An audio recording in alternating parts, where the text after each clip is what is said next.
Mana bu yangi O'zbekiston o'ziga xavfli, judayam o'ta xavfli qurol yaratib bo'ldi. Ba'zilar aytadiki, O'zbekiston tinch yurt. Tinch yurt emas. O'zbekiston o'zini millatiga xavfli qurol yaratib bo'ldi. Bu xavfli qurol bu kredit. Bizni kreditga qaram qildi. Bizni kreditga muhtoj qildi bu yangi O'zbekiston.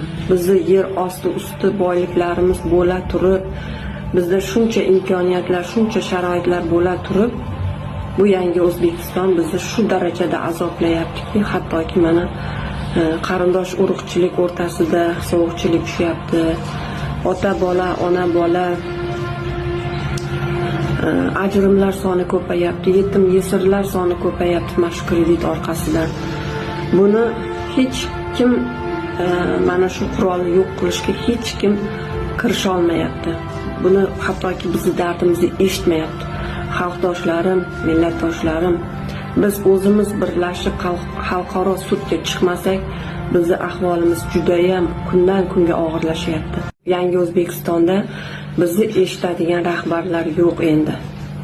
Bu rahbarlar faqat o'zlari uchun, o'zlarini o'sha qarindosh urug'lari uchun, tanish bilishlari uchun yashaydi endi. Xalqi uchun, millati uchun jon kuydirib yashamaydi.